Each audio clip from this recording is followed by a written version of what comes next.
Est-ce que ton pseudo me fait craquer? Eh ben, il y a un truc que j'adore vraiment sur TikTok, c'est les pseudos des gens, parce que j'en vois passer des tellement originaux en tout genre, tout type de profil, des gens qui... j'adore aussi, il y a des gens qui incarnent aussi le profil, qui jouent le jeu jusqu'au bout de, c'est pas juste leur pseudo, et qui ont l'attitude, les répliques et tout. Moi j'adore, je trouve ça trop drôle. Ça s'appelle de l'imagination indéniable. Et c'est super parce que on est capable tous, hein, du pire comme du meilleur, en étant des êtres humains. Tant que ça fait de mal à personne, vraiment, je vois des personnes tellement créatives qui s'ignorent et qui se cachent justement derrière des profils, et moi, ça me fait tellement rire. Merci, magnétopendule. C'est ça, c'est comme ça qu'on le dit. Voilà, ça c'est le genre de pseudo qui me fait rire. Je me dis, c'est improbable. Original. J'adore.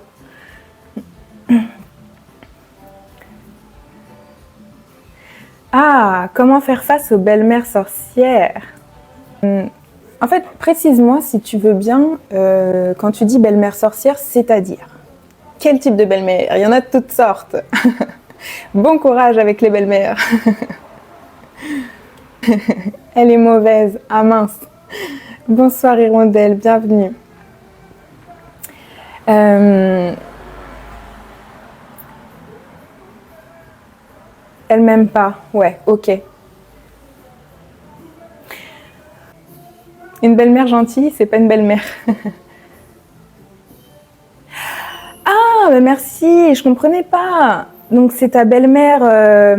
Ok, j'ai compris. C'est en gros la femme de ton père alors. Pardon, j'y étais pas là. Est-ce que vous vivez tous ensemble sous le même toit? C'est une peste. Vas-y, lâche des verses, c'est l'endroit. Sens-toi libre de... Tu sais quoi, des fois ça fait du bien. Si tu as besoin d'extérioriser ça, qu'elle te pompe l'air, qu'elle te bouffe, vous vivez ensemble. Merci Aya. Bon, donc là, tu n'as pas le choix que de vivre avec et de la supporter. Donc, il y a une part où il va falloir accepter, donc de ton côté, parce qu'en fait, tu ne vas pas avoir de pouvoir pour la changer, elle. Il ne faut pas que tu t'attendes à ce qu'elle te comprenne, à ce qu'elle change, à ce qu'elle, tu vois, à ce qu'il y ait du changement de son côté. Par contre, toi, de ton côté, ce que tu peux faire, c'est, dans la mesure du possible, puisque vous vivez ensemble, mettre de la distance. Je ne sais pas quelle relation tu entretiens avec ton père, mais si possible, selon s'il est à l'écoute ou pas, lui parler de comment tu vis la situation sans la dénigrer. Tu vois, là, sens-toi à l'aise de dire que c'est une peste et tout, va pas dire ça à ton père, il est amoureux d'elle. Enfin, tu vois ce que je veux dire. Mais déjà, peut-être qu'un dialogue, c'est le premier pas pour que chacun puisse sortir un peu ses vérités et réaccorder les violons parce que la cohabitation, elle est essentielle. Ah oui, ton papa, il la défend. Ouais. Donc en fait, toi, tu es seule face aux deux qui sont OK. Et bien alors, tu vas pouvoir, bonsoir, bienvenue, tu vas pouvoir compter sur toi-même. Et dans ce cas-là, tu ne prends pas personnellement ces attaques à ta belle-mère. En fait, détache-toi. Ça va être un moment crucial pour toi dans ta vie où tu vas pouvoir reprendre ton autonomie complète sur ta santé psychologique, émotionnelle et physique. Physique, tu vas pas, peut-être pas pouvoir t'éloigner tout de suite en prenant ton indépendance, mais tu peux commencer par émotionnellement et psychologiquement te détacher de cette femme-là qui te pourrit un peu ton quotidien ou qui a une influence négative sur tes pensées ou tes émotions parce qu'elle te rend mal à l'aise, elle te renvoie quelque chose qui est désagréable et inconfortable pour toi. Donc il va falloir que toi tu sois plus mature qu'elle. Je sais, ça va pas dans l'ordre des choses, mais on n'a pas toujours le choix. Et en l'occurrence, si tu veux mieux vivre la situation, tu vas retourner chez ta mère impeccable. Vraiment, justement, je pensais que tu pouvais pas trop prendre de la distance physiquement, mais alors si tu y arrives, c'est le top. Bonsoir Enzo, bienvenue. Qu'est-ce qui se passe depuis une semaine? N'hésite pas. Sens-toi libre de t'exprimer aussi. Et ben là, c'est toi, il va falloir faire preuve de maturité plus. Le sujet, c'est ce que tu veux. En l'occurrence, c'est cohabitation délicate avec une belle-mère un peu mauvaise. On va dire ça comme ça, pour résumer. Mais bien sûr, elle a rien à te dire. Hein. Mais pour autant, elle a une position où elle se le permet visiblement puisque ton père la défend. Donc ça la place dans un peu un rapport de force avec toi où elle est en supériorité puisque déjà ils sont 2 contre 1. Et c'est là où même si c'est injuste, je te l'accorde, là c'est injuste, hein, je te dis pas que tu es coupable de quoi que ce soit. Par contre, comme tu peux pas changer la situation à ton échelle, c'est-à-dire que les deux, ils sont en force. Toi, c'est à toi de composer avec ça au mieux pour que ça ne t'atteigne pas. C'est à toi de te préserver, de te créer un environnement et un cadre où toi, tu vas pouvoir développer ton autonomie émotionnelle et psychologique en t'apportant toi-même et en répondant toi-même à tes propres besoins.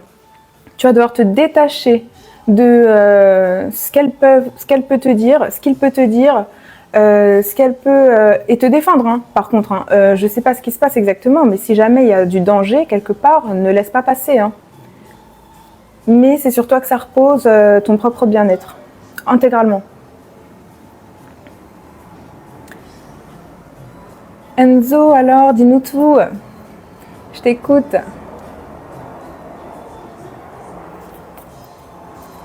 Ben, est-ce que le débat est délicat surtout pour le conjoint dans la manière dont Martin l'a exprimé, le conjoint avait l'air d'être plutôt... il a pris part au conflit et il s'est rangé du côté de sa belle-mère. Donc c'est plutôt clair de ce côté-là.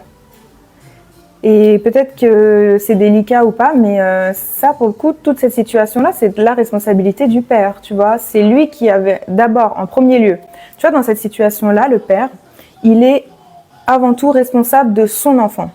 Ça, c'est la priorité numéro 1. Priorité numéro 2, s'il ramène quelqu'un, donc la belle-mère, dans le foyer, c'est sa responsabilité de faire en sorte que la cohabitation se fasse pour le mieux. Il n'est pas responsable de comment vont s'entendre le fils et la belle-mère, mais en l'occurrence, c'est quand même lui le dénominateur commun de tout ça. Et c'est lui qui est en pleine possession de son pouvoir décisionnaire sur comment naviguer la situation entre son fils qu'il est censé connaître et mettre en position numéro 1 et sa nouvelle femme qui, désolé de le dire comme ça, mais vient en pièce rajoutée à la situation existante avant elle. Pour remettre les choses... Et chez toi, c'est pas chez elle. Vous êtes vraiment en conflit, hein. Il y a... Ben ouais, il vit avec sa belle-mère. Mais il va partir vivre chez sa mère. Donc, ça devrait laisser du lest, quoi. Pour... Salut Djibril, je me sens pas bien depuis quelques mois. Je pourrais t'en parler, mais avec plaisir. Je suis là pour ça. Donc, n'hésite pas, sens-toi à l'aise. Ce sera sans jugement. Je t'explique. J'étais avec une fille et elle s'entendait pas avec ma mère. Elle s'entendait pas avec ma mère et je me suis disputée avec. Oui. Quand tu dis que tu étais avec une fille, ça veut dire que tu l'es plus. Elle s'entendait pas avec ma mère et je me suis disputée avec. Ma mère et quelques semaines après, ma maman est décédée. Je m'en veux tellement. Ok. De quoi tu t'en veux, Djibril? Tu sais, premièrement, tu n'es pas responsable de son décès. Il faut le savoir. Tu ne pouvais pas le prévoir et tu avais arrêté de lui parler pour la fille en question. Ok. Je comprends. Tu vois, la culpabilité, ça nous ronge. C'est humain. Ça arrive à tout le monde de la ressentir et je comprends complètement que là, tu puisses avoir ce sentiment qui te traverse. Je t'invite vraiment à voir l'histoire autrement. C'est-à-dire que la responsabilité que tu places en toi dans cette histoire-là change de point de vue. Toi, tu n'es responsable de rien dans ce qui s'est passé. Tu as fait de ton mieux, en fait. Après coup, on culpabilise parce que on ne pouvait pas savoir et ce qui s'est produit n'est pas ce que nous avions envisagé. Mais j'ai envie de dire que c'est la vie. Et cette fille-là non plus, elle n'y est pour rien. Donc, je ne sais pas si du coup, avec cette fille-là, c'est compliqué suite à la tragédie qui a suivi, mais aucun de vous n'est responsable de ce qui s'est passé. Non, je ne suis pas experte en voyage. Attendez, j'approuve le commentaire. Bonsoir, bienvenue. Là, Djibril, il va falloir t'apporter beaucoup de douceur et d'amour à toi-même, de bienveillance. Ce qui serait l'idéal, c'est que tu puisses te traiter et t'apporter beaucoup de soutien à toi-même, comme si, tu vois, le discours que tu entretiens, au lieu qu'il soit culpabilisant et de t'invectiver sur j'ai pas fait ce qu'il fallait, j'ai été trop, tu vois, et ben, en fait, changer de point de vue et purée, mais te consoler parce que c'est pas le moment de se flageller avec des remords et tout ça. Là, c'est le moment de prendre soin de soi, tu vois. Faut que tu prennes soin de toi parce que tu mérites tout le bonheur du monde, tout l'amour du monde, que ce soit avec cette fille-là ou pas avec cette fille-là. T'inquiète pas, t'as pas à te culpabiliser et tout est parfait. Même quand c'est difficile, on comprend après coup les leçons parce que ça nous rend plus forts. Avec le temps, on arrive à trouver du sens aux choses. Et je t'invite vraiment à pas t'en vouloir d'avoir perdu cette fille en l'occurrence, comme tu l'as dit, parce que si elle peut pas comprendre qu'à ce moment-là, toi, t'es pas été au meilleur de ta forme et qu'elle pardonne pas tes réactions, ben tant pis, elle est libre, elle, de son côté, de faire aussi ses choix. Tu l'as pas vraiment perdue parce qu'elle t'appartenait pas non plus. Mais là, il va être question de toi, en fait. De toi, prendre soin de toi. Garder la foi dans le fait que si c'est pas elle, ce sera une autre et ce sera pour du meilleur. Le meilleur reste à venir, en fait. C'est une question d'optimisme, pardon, à cultiver face à l'avenir qui sera meilleur. Tu vois, le plus beau, il est devant. T'as passé le plus dur. Et ça demande d'abord d'accueillir ta peine, vis-la pleinement, mais ne te culpabilise pas, parce que là, ce que tu vis, c'est très marquant, c'est un événement fort et ça va marquer même un tournant dans ta vie, tu vois. Il y a une version de toi qui aura existé avant et il va y avoir une nouvelle version de toi après. Et laisse-toi le temps, autorise-toi voilà, beaucoup de bienveillance, beaucoup de douceur et d'amour pour toi-même, tu le mérites. Et tu n'es responsable de rien de tout ce qui s'est passé. Toi, tu as juste fait au mieux. Peut-être que tu as réagi de telle manière.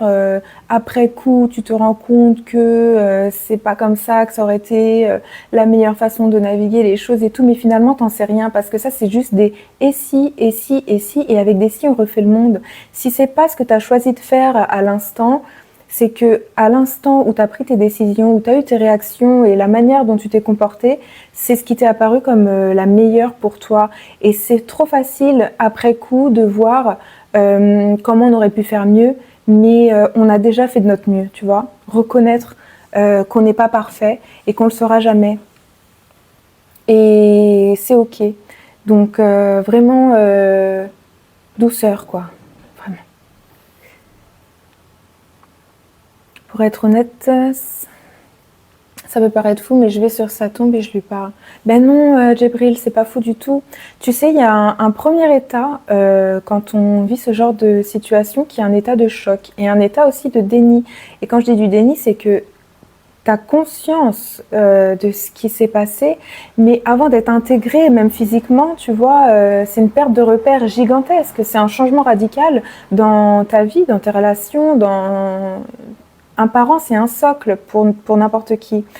Et c'est sain, tu vois. Si tu as besoin de faire ça, aller mieux. Si tu as besoin de lui parler, d'aller la solliciter à travers ton imagination un temps, fais-le. Tu vois, si ça te soulage, si tu as des choses à vider, si tu as des choses à dire, des choses à régler, tu vois,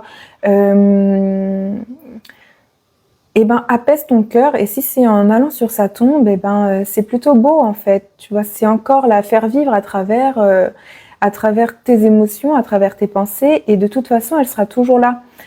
Elle sera plus là physiquement, mais émotionnellement et dans ta mémoire, elle existera toujours. Tu pourras continuer de la faire vivre à travers tes souvenirs, à travers tes projections.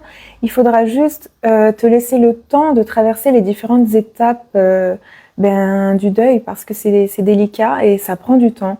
Malheureusement, on peut rien y faire à ça. Bonsoir. Comment reprendre confiance en soi? Bah, je t'en prie, Djibril, n'hésite pas, hein, si tu as si tu as envie de partager d'autres choses, sens-toi libre de t'exprimer. Alors, David, comment reprendre confiance en soi? Le regret est tellement humain, c'est le début de la compassion. Mais oui, tout est humain, toutes les réactions. Bonsoir, Adam. Donc, j'allais dire que pour la confiance en soi, en fait, justement, la confiance en soi, c'est donc croire en soi-même. Et pour croire en soi-même, il faut commencer par se donner une bonne raison de se faire confiance. Ça démarre par tenir ses propres objectifs et ses propres ce qu'on s'est fixé envers soi-même. Pour regagner confiance en soi, il faut se fixer des objectifs et s'y tenir. Parce que c'est se prouver à soi-même qu'on peut être fiable. En fait, une manière très simple de savoir par où commencer pour regagner confiance en soi, c'est de se dire qu'est-ce que j'attends d'une nouvelle personne que je rencontre, qu'elle me prouve pour que je lui fasse confiance. C'est-à-dire, si demain je rencontre une personne, je la connais pas, je lui fais pas confiance immédiatement. Qu'est-ce que j'attends d'elle une fois qu'elle a fait ça, ou je me dis ouais, c'est quelqu'un de fiable, c'est quelqu'un à qui je peux faire confiance. Ça peut être si elle est ponctuelle, je vais la penser sérieuse. Si ce qu'elle dit, elle le fait vraiment dans la matière, c'est cohérent, je vais lui faire confiance parce que je vois qu'elle est fiable. Si je peux compter sur elle, j'ai vu que quand j'avais besoin de quelque chose, elle a répondu présente pour moi, super. Et tout ça, hop, tu le tournes vers toi-même et tu te l'apportes. Tu commences par être fiable avec toi-même. Si tu as un objectif de, je sais pas, ça peut être n'importe quoi dans tous les domaines. Si c'est professionnel, te tenir à fixer des objectifs clairs, atteignables, limités dans le temps et t'y tenir. Et en t'y tenant, on parle pas de résultat là. On parle juste que le fait que tu sois fiable avec toi-même et ce que tu te dis à toi-même, que tu t'écoutes vraiment, que tu te tiens tes promesses à toi-même, tu sais que tu pourras te faire confiance et tu seras rassuré sur ta capacité à croire en toi parce que tu te le seras prouvé. Et ça demande de commencer par être fiable avec soi et tenir ses objectifs. Et pour la confiance en soi aussi, c'est sortir de sa zone de confort. Pourquoi? Parce que naturellement, on a tendance à rester dans notre zone de confort parce que ça nous sécurise. Et c'est justement en gagnant confiance en soi qu'on gagne à oser sortir de cette zone de confort. Mais ça demande d'agir. Et plus on se conforte, on se sécurise, plus notre périmètre devient petit. C'est-à-dire que on tombe dans des habitudes, on vit dans des schémas, on choisit toujours la même chose, le même repas au même resto, le même train-train. Et donc, pour regagner confiance, il faut s'autoriser à sortir du cadre et le ragrandir, tu vois, le rouvrir, se rouvrir à la nouveauté, au changement, avec petit pas par petit pas, retrouver avec des petits challenges, je prends toujours ce chemin-là, puis je vais prendre un autre pour voir. Et apporter de la nouveauté, élargir le cadre, sortir de sa zone de confort petit à petit et augmenter le périmètre dans lequel on navigue, que ce soit dans les relations, que ce soit dans le travail, avec nous-mêmes, dans tout. Déployer, se déployer un peu. Voilà, les personnes fiables et de confiance font ce qu'elles disent. Et ça commence par soi-même, tu vois. Bonjour madame, tu travailles dans quel métier? C'est quoi ta profession? Bonjour monsieur, je suis coach en libération des traumatismes et guérison des blessures émotionnelles. J'ai du mal à converser avec les femmes. Merci beaucoup. Ben, je t'en prie David. Quand c'est comme ça, tu vois, si tu as du mal à converser avec les femmes, demande-toi pourquoi. Et quand je dis pourquoi, c'est pas seulement mentalement, c'est qu'est-ce que tu ressens, de quoi tu as peur en conversant avec elles. Est-ce que tu as peur qu'elles te rejettent? Est-ce que tu as peur qu'elles te jugent, qu'elles t'humilient, qu'elles t'abandonnent, qu'elles te... Tu vois? Et après, tu peux te sécuriser sur ce sentiment-là. Oui, c'est ça. Ouais. Mais tu sais, les femmes, quelles qu'elles soient, quand bien même elles te rejettent ou elles te jugent, eh ben, ça ne dit rien de toi, ça dit tout d'elles, tu vois. C'est pas à toi de te remettre en question dès l'instant où tes intentions sont bienveillantes. Si toi, tu es dans une démarche bienveillante et que tu souhaites converser avec une femme et qu'elle te rejette, eh ben, tu n'as pas à te remettre en question, c'est tant pis pour elle.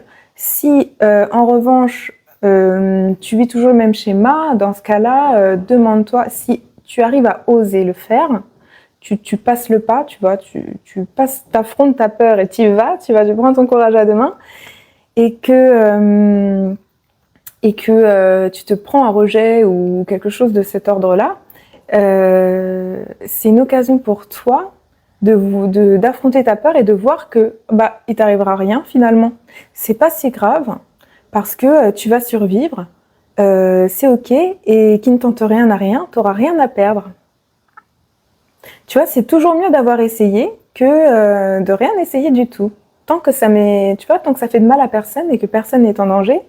Et plus tu vas faire ce pas-là, plus tu vas y aller, plus tu vas être à l'aise, plus tu vas gagner confiance et moins tu auras peur des potentielles réactions parce que soit tu vas t'acclimater, tu vas les vivre, tu vas potentiellement te prendre des rejets, je te le dis, parce que si tu vibres ça, si tu as peur de ça, c'est ça qui va se produire, mais c'est pour ton bien, c'est désagréable à expérimenter, mais dans le fond, c'est pour te permettre une fois que tu l'as vécu, tu le surmontes et c'est plus un problème.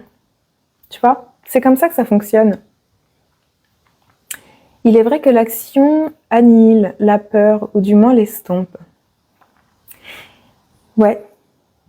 C'est l'idée que souvent nos peurs, on les attire.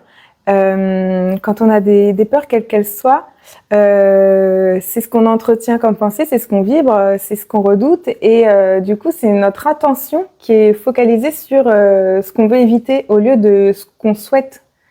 Et du coup, au lieu d'attirer ce qu'on souhaite, on attire ce qu'on veut éviter. Parce que y a pas de différence. Ce qui compte, c'est sur quoi notre intention et notre attention est portée. Et donc si on porte toute notre énergie sur ce qu'on veut éviter, c'est ça qu'on attire. Tandis que si on se détend, on lâche prise et on arrive à avoir confiance, regagner confiance et à vibrer ce qu'on souhaite en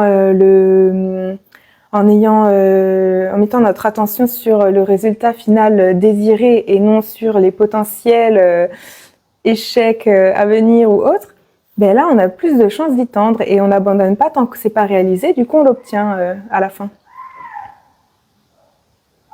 C'est vrai David? Oh, tu t'es fixé des objectifs, je suis contente. Ça me fait plaisir. Bonsoir, bienvenue. Je sais pas pourquoi ça crie dehors, mais c'est marrant. N'hésitez pas si vous avez des questions, d'autres questions. Voilà, des choses à partager, à extérioriser. Je prends des vacances chez ma maman pour laisser mon homme respirer. Alors, j'attends que ça passe. Je ne sais pas si c'est une bonne initiative ou pas dit comme ça, parce que Est-ce que c'est une bonne idée de ne pas le contacter du tout? Ce que j'allais te dire, c'est que, en fait, ça partait bien. Quand tu as dit je prends des vacances, je me suis dit waouh, super, toujours cool ça. Mais quand tu as dit pour laisser mon âme respirer, je me suis dit bah mince, c'est pas pour toi que tu le fais. Prendre des vacances, c'est pour soi-même. C'est pour que toi tu respires. C'est pas pour que lui respire. S'il veut respirer, il se démerde. Il prend des vacances et il va respirer. Tu n'es pas responsable de son bonheur, de son bien-être, etc. Toi, tu es un plus dans sa vie. Vous êtes une équipe, vous collaborez. Mais j'espère que les vacances que tu t'octroies, elles sont pour ton bien-être à toi. Est-ce que c'est une bonne idée de ne pas le contacter du tout? C'est pareil. De quoi tu as envie, toi? En fait, est-ce que toi, tu as envie de le contacter? Si tu te forces à ne pas le contacter parce que tu te dis que, en anticipant ce que lui pourrait potentiellement penser et ressentir, non. Si tu as envie de le contacter, fais-le. Et c'est sa responsabilité, si lui, il n'a pas envie que tu le contactes, de te le dire poliment, bien sûr. Écoute, est-ce qu'on peut mettre de la... Enfin, profiter de nos vacances voilà, il peut te le dire, son besoin, en fait. C'est pas un bébé, Kali. Et prends soin de toi pendant ces vacances, au lieu de penser à comment lui va se sentir. Tu vas passer à côté de tes belles vacances en ruminant et en mettant ton énergie sur la personne dont tu prends de la distance. Au final, tu restes encore plus collé à elle, quoi.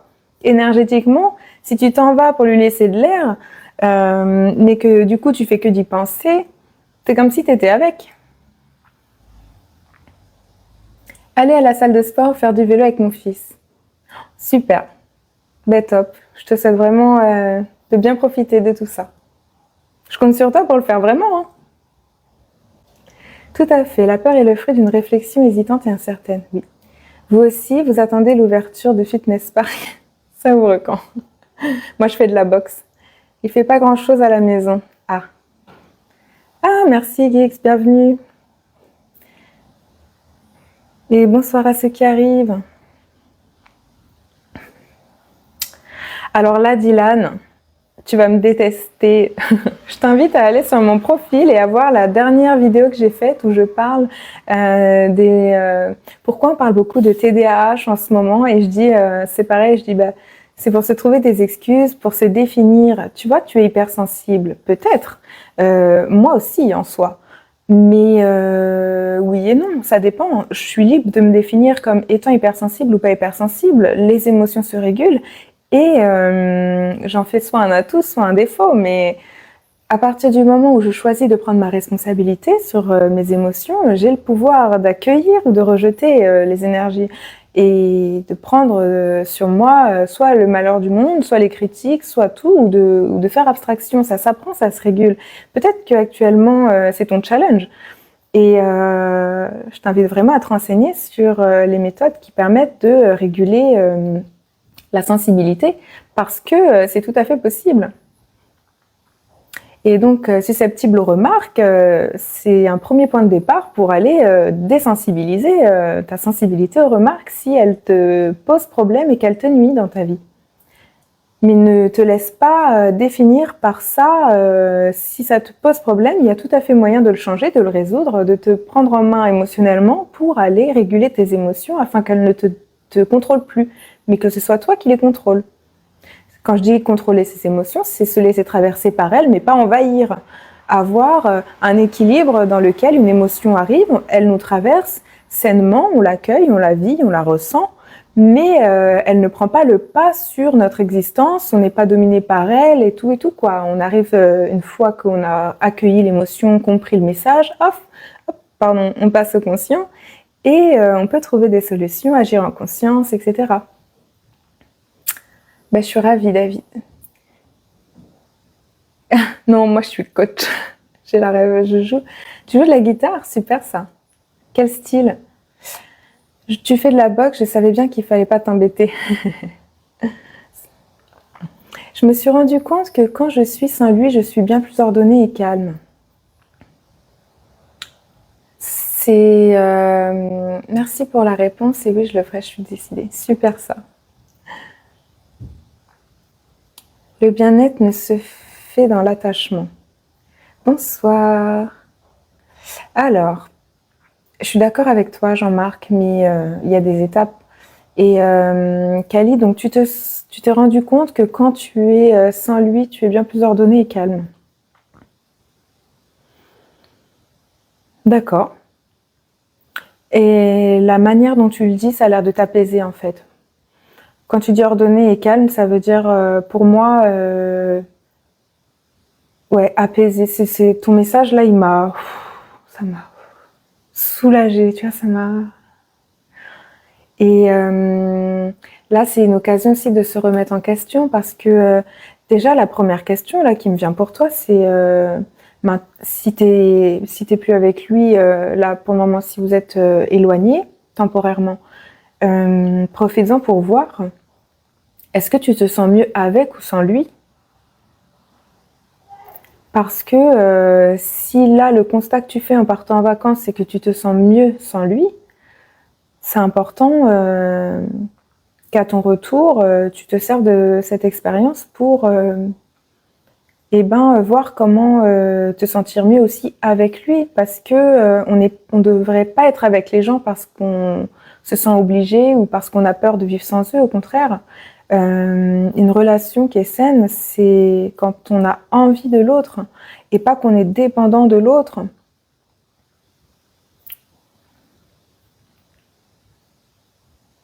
Il faut le quitter à ce stade-là.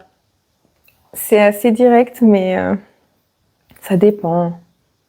C'est du cas par cas, tu vois, ça demande de voir exactement quels sont les enjeux. Parfois, ça peut se régler aussi. Et par contre, ça peut se régler que dans le cas d'une relation, il faut que les deux s'investissent, tu vois. Peut-être que son mari, avec une discussion, si elle arrive à bien éclaircir ses besoins, ses attentes, ce qui lui convient, et qu'elle lui en parle, il peut très bien être réceptif et ensemble aller de l'avant, tu vois. Ça dépend s'il y a collaboration ou s'il y a lutte. Si voilà, ça dépend. Tu ne parles pas bien français? Ah ben, je vais parler comme je peux, moi, comme j'ai envie. Et oui, je fais de la boxe, c'est ça. Le seul amour, c'est celui du divin, mais il faut passer par l'amour de l'ego. Oui, c'est ça. C'est que personne n'est parfait. Il faut apprendre à s'aimer d'abord soi dans sa lumière et ses pardons, c'est-à-dire dans ce qu'on a de plus noble et glorieux et ce qu'on a aussi de plus parfois monstrueux et horrible. Mais parce que ça fait partie de nous et que sans ça, on n'a pas le versant de la pièce. Et une fois qu'on arrive à nous accueillir les parts de nous qu'on juge comme des travers, etc., on peut aussi pacifier les choses dans les relations avec les autres en ayant appris à accueillir nos parts, on peut accueillir les leurs. Mais ça ne veut pas dire tout accepter. Et c'est là où c'est important de garder son discernement parce que l'amour inconditionnel, oui, mais pas à tout prix. Quand je dis l'amour inconditionnel, c'est d'abord l'amour inconditionnel envers soi et quelque chose qui nous dérange en face et qui est inacceptable, c'est de l'amour inconditionnel de poser ses limites, vous voyez. C'est là où c'est tendancieux, tu vois. Il y a une faille dans le dev perso avec l'amour inconditionnel qui est que si c'est compris au premier degré dans l'acceptation de tout et n'importe quoi, ça peut être dangereux. Voilà. Le détachement est un travail sur soi, ouais. On peut se détacher En fait, on est détaché quand on est capable de s'apporter les choses soi-même. On ne dépend pas de l'extérieur pour les obtenir. Et dans ce cas-là, on peut aimer avec détachement parce que, l'extérieur, c'est en plus, c'est pour nous combler, etc. Mais sans l'extérieur, on est quand même bien. Et donc, on n'en dépend pas. Inconscient collectif, archétype, croyances limitantes, attentes familiales, individuation. Tout ça, quand c'est cassé, c'est cassé. Petit génie. Faut pas avoir peur d'être seul. Oui, ça s'apprend.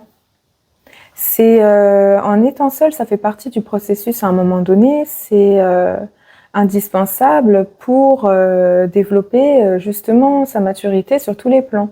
Être en mesure d'être seul, physiquement, sans personne, émotionnellement, sans personne non plus pour nous réconforter en devenant nous-mêmes notre propre parent idéal si on a eu des carences ou des failles émotionnelles, et psychologiquement, être aussi capable de se prendre en charge, raisonner correctement pour s'apporter, répondre à tous nos besoins et combler nos envies.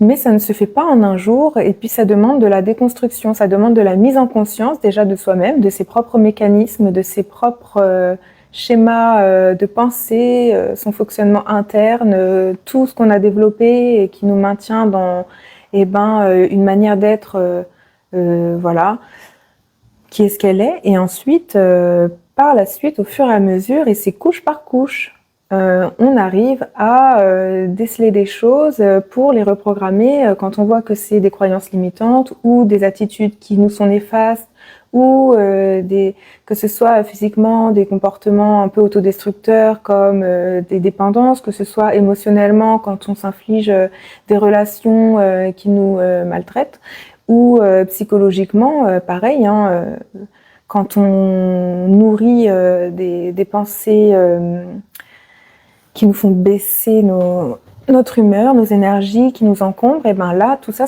on apprend à les réguler. Mais c'est facile quand on est au bout du chemin de voir chez l'autre et de lui dire il y a ça à faire. Mais c'est pas si évident parce que ce qu'on voit chez l'autre, c'est parce qu'on l'a déjà vu chez nous, mais cette personne-là, elle l'a potentiellement pas encore expérimenté ou mis en conscience. Et c'est là où il faut respecter le rythme des uns des autres et pas aller comme un bourrin en frontal invectiver ouais quitte ton mec. Non en fait. T'en es où dans ça peut être violent aussi, tu vois. C'est à la personne en conscience. Ce qu'il faut faire, le seul moyen d'aider quelqu'un, c'est de l'emmener à l'intérieur d'elle-même et de l'aider à ce qu'elle-même se pose les bonnes questions, apprenne à se ressentir et à s'écouter. Et à partir de là, elle aura son propre cheminement, ses propres... Tu vois, même dans sa vie en général, l'univers, il contribue aussi au bien de tout un chacun dans son évolution. Et parfois, simplement avoir la foi que aussi elles-mêmes, les gens dans leur vie, ils vont aussi vivre en parallèle des expériences qui vont les aider à évoluer. Ils vont avoir les bons éléments au bon moment qui vont contribuer à ce que tout se mette bien en place sans violence, sans brusquer leur rythme en fait, tu vois. Va dire à quelqu'un qui est accro à la boisson, arrête de boire. Mais il le sait déjà. Faut l'accompagner à ce qu'il reprenne son pouvoir en lui-même pour enfin réussir à y parvenir. Et c'est tout un cheminement. Bien sûr que ça paraît évident de dire à la personne là c'est pas bon pour toi. Ça va pas l'aider. Et c'est pas comme ça que ça marche. Malheureusement. Ouais, j'ai mis le micro à mes cheveux. J'aurais pu le mettre à ça, hein, mais ça aurait été recouvert. Vous m'entendez bien? Autant qu'on allie le... C'est pratique.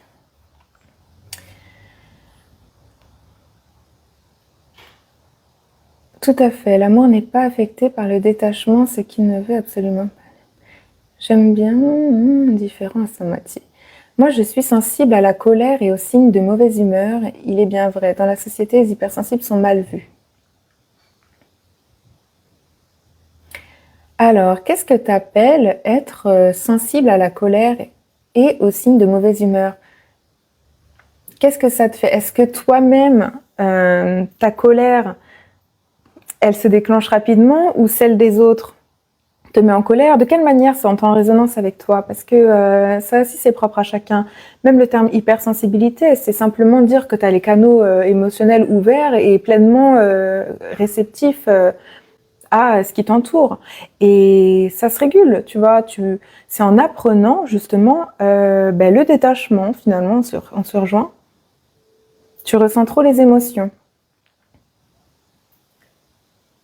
Ok. Colère refoulée, visage aigre et émotions pas assez exprimées, oui. Là, tu parles de toi ou de ce que t'aimes pas chez les autres en face? Bon, en général, ça va de pair, mais... si ta colère est refoulée, détachement, oui, masque du trop sérieux avec le temps. Ouais. Eh ben, c'est important d'aller voir... souvent, c'est ça qui est paradoxal, c'est qu'on est hypersensible parce que justement, on a un problème émotionnel. On est dérégulé. Quand c'est comme ça... Bon, attends. voilà. J'ai pas envie qu'ils spamment et qu'ils vous prennent tout l'espace. Alors, ce que j'allais dire, c'était quoi? Je vais relire.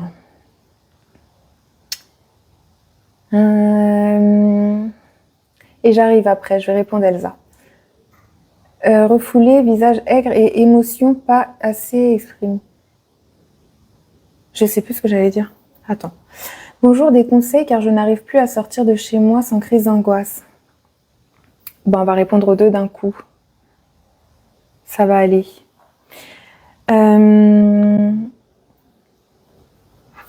Ce que je vous invite à faire, c'est déjà prendre conscience que vos émotions, elles sont porteuses de messages. Elles ont une raison d'être.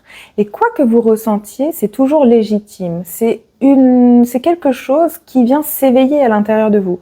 Et peut-être que c'est éveillé de façon incontrôlée, maladroite sur l'instant et que ça vous pénalise. Mais du coup, quand par exemple, Elsa, tu veux sortir de chez toi et que tu es prise d'une émotion qui vient naître et t'envahir et te faire naître une crise, et te demander de quoi j'ai peur exactement. Essayez de chercher la peur qui est reliée derrière, parce que crise d'angoisse, c'est qu'il y a une angoisse, et donc un blocage. Qu'est-ce que je risque?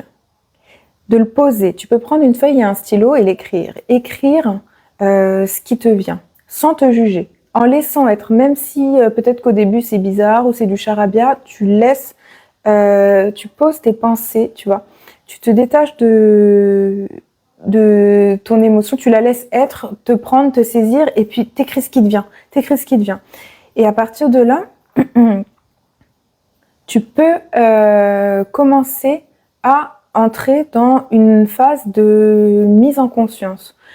Prendre conscience de peut-être une source à laquelle il va falloir intégrer du réconfort, de la paix, de la sécurité, de l'amour, de la douceur, un éclaircissement et vraiment de la bienveillance sur le nœud, tu vois, ce qui te prend aux tripes, sans potentiellement remonter à la petite enfance. Hein. Des fois, ça aide, mais simplement écrire tout ce qui te vient, tout ce qui est lié à ce qui vient te saisir.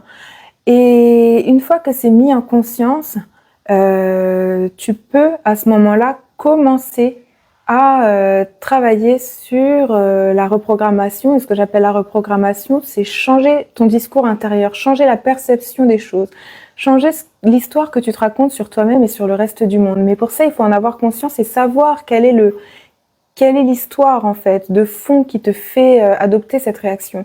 Qu'est-ce que tu te racontes dans l'inconscient qui fait que tu peux pas l'ouvrir ta porte sans paniquer? Oui, c'est Caroline mon prénom. Parce qu'en fait, il y a tout plein de moyens d'y remédier et de pacifier les choses, d'apaiser ton système nerveux et ton système émotionnel pour que tu puisses à nouveau trouver sereinement les ressources en toi de faire ce pas-là, de sortir sereinement, etc. Mais ça demande d'aller vraiment regarder l'histoire qui est inscrite en toi et qui se rejoue à chaque fois systématiquement et qui se renforce pour ensuite déconstruire l'illusion que ton système est en danger, alerte, mayday, mayday, crise d'angoisse, montée de et remettre, tu vois, une nouvelle réalité qui sera plus apaisée, plus sereine. Et ça peut se faire en douceur, étape par étape, tu vois, en te sécurisant à la fois avec des petites balises dans la matière, tu vois, ça peut mettre... Si par exemple, tu as une marche qui est trop haute et que la peur est trop grande, tu mets une marche intermédiaire, tu vois. Si émotionnellement, tu vides petit à petit, couche par couche. Et pareil pour les pensées, c'est par étapes. Si t'arrives pas à voir un autre point de vue tout de suite qui te rassure, d'abord apprendre à accueillir le point de vue actuel, apprendre à déjà entendre quelles sont les pensées négatives entretenues. Si on arrive à s'entendre à ce moment-là, c'est déjà un premier pas.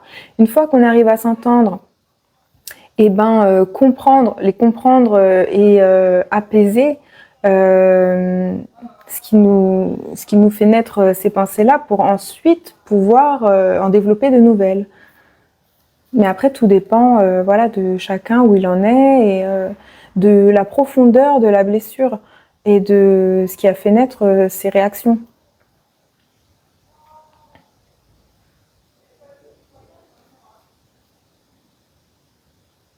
Merci Jean-Marc. Bon alors attends, lui je le bloque. C'est lié souvent à l'enfance ou l'adolescence quand tu te construis. Ouais, c'est vrai, Marocco. C'est vrai. D'ailleurs, ça se traduit par des boutons assez forts. Je ne sais pas si c'est des ulcères et la médecine actuelle ne va pas aller à la racine, je pense, sur le front. C'est un cheminement, oui. Mon coach en santé mentale m'a passé un lexique sur les maladies, faudrait que je le consulte. Bonsoir Béni. Je t'en prie Elsa, n'hésite pas. L'environnement joue aussi, je pense. Hier, j'ai changé d'environnement et j'étais plus apaisée. L'environnement nous influence, tout comme nous influençons notre environnement. C'est vrai ça. Et en fait, tu vois ce que tu décris, tu vois les boutons qui apparaissent, et ben ça, ce sont des symptômes. Et effectivement, il faut connaître la source. Et les sources sont potentiellement multiples. Parfois, ça peut être une source bien précise. Parfois, il y a plusieurs éléments combinés ensemble, interconnectés, qui font que ça te crée ce symptôme. Mais une chose est sûre, toutes les réponses, elles sont en nous. Que ce soit même sur le plan physique, il y a toujours moyen d'aller voir vraiment la source, parce qu'on a toutes les réponses, mais on n'est pas toujours équipé pour aller les chercher. Et je te rassure, parfois simplement en mettant en conscience les choses, en apaisant nos systèmes, il y a plein de problèmes physiques qui se régulent d'eux-mêmes. C'est quand le processus est bien fait, ça passe dans le corps et puis ça s'en va ensuite. Et c'est vrai que parfois aussi, les problèmes physiques, ils sont simplement d'ordre physique, et une médecine traditionnelle, un médecin, des pansements, des désinfectants, des soins pour la peau, ça suffit, ça peut fonctionner. Mais c'est si la source, elle est plus profonde et elle vient d'un dérèglement émotionnel ou psychologique, dans ce cas-là, le problème, c'est que tu vas pouvoir avoir des récidives, ça va devenir chronique, parce que ton symptôme, tu vas passer ton temps à le soigner, mais la cause ne sera pas, elle, soignée, et ça va soit se redéclencher systématiquement, soit quand tu vas résoudre ce problème-là, ça va être déporté, tu vas avoir un autre apparaître. Ah bah peut-être que t'as plus des boutons, mais tu te mets à peler, tu fais du psoriasis. Dommage, quoi, tu vois.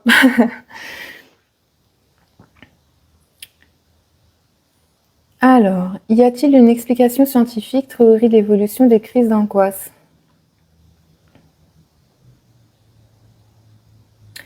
Est-ce qu'il y a une explication scientifique? Certainement qu'il doit y en avoir une. Moi, je ne suis pas scientifique.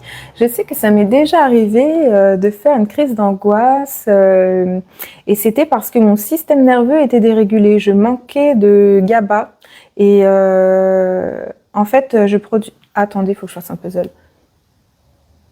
Voilà. En fait, j'ai dû revoir mon alimentation parce que j'avais des carences. Et mes neurotransmetteurs, ils étaient insuffisants en GABA. Et ça m'a dérégulé mon système nerveux. Et quand bien même j'étais physiquement en incapacité de produire ce dont j'avais besoin, et j'ai fait une crise d'angoisse, non pas parce que il se passait quelque chose qui me mettait en danger, non pas parce que j'avais le sentiment de l'être ou que j'avais un problème quelconque, c'était physique. Et physiquement, mon physique a déraillé et ça m'a créé des problèmes mentaux. Quand je dis problèmes mentaux, je parle là en l'occurrence de la crise d'angoisse, le fait que j'ai des carences. Et là, j'ai dû prendre banane, avoine, saumon, avocat et tout. Et tout de suite, paf, ça allait beaucoup mieux. Mais tu vois, si on ne sait pas, on peut pas deviner. Mais ça peut être ça ou tout autre chose. Ça, c'est une expérience personnelle. Voilà, au passage. Je crois, est-ce que je crois en Dieu ou en une force supérieure divine? Je crois qu'on a tous une part divine et que potentiellement Dieu, ce serait l'ensemble des humains au complet qui se tiennent la main. Et ce sera dans la matière, ce sera difficilement réalisable, mais en tout cas, oui, oui, je crois en une force supérieure, si c'est ça l'idée. Je pense déjà que la liberté d'expression se perd, en tout cas dans mon vécu, il y a eu beaucoup de non-dits. Ah, dans le mien aussi. La nervosité chronique. Oui, les non-dits, c'est un vrai fléau, hein. C'est vraiment très problématique. Ouais, je suis d'accord. Il est vrai que certaines personnes font des crises d'urticaire à cause de leur stress. Ben oui, c'est ça, c'est que nos problèmes, les récepteurs GABA, ouais. Je t'ai zappé, Benny? Attends. Ben, repose ta question, sois pas vexée, je vais rechercher ça. Je te vois pas. Ah si. Oui, c'est Caroline mon prénom. Bonsoir, Béni.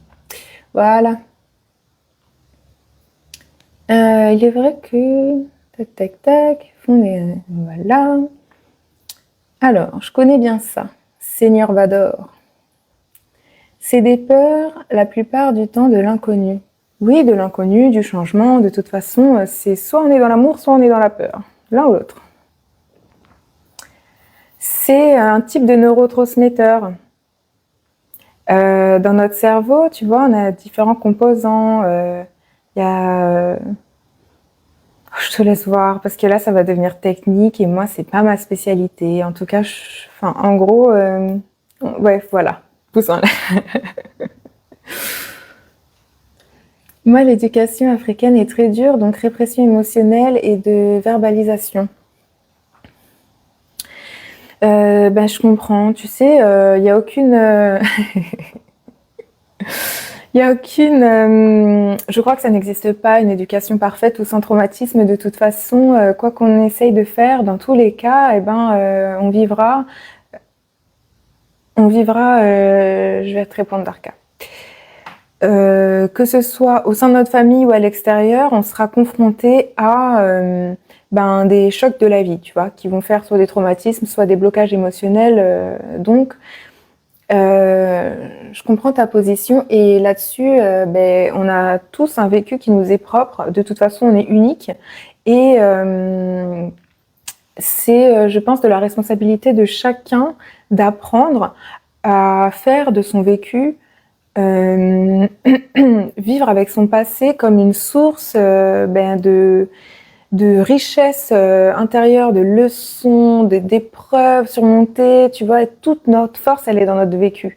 Et on n'a pas besoin d'études particulièrement, l'expérience de la vie, les années passées, tout ça, c'est ça qui fait notre richesse. C'est aussi ça qui, tu vois, nos épreuves, c'est... là, c'est pas le bon terme que je voulais mettre. Mais notre passé, c'est à la fois notre plus grand fardeau, si tu veux, et notre plus grand cadeau, en fait. Tout ce qu'on a de plus horrible, de plus sombre, de plus difficile à traverser, de plus... finalement, c'est à travers ça qu'on va avoir nos plus grandes conscientisations, nos plus belles leçons de vie, nos plus grandes forces. Et donc, c'est ça le travail finalement.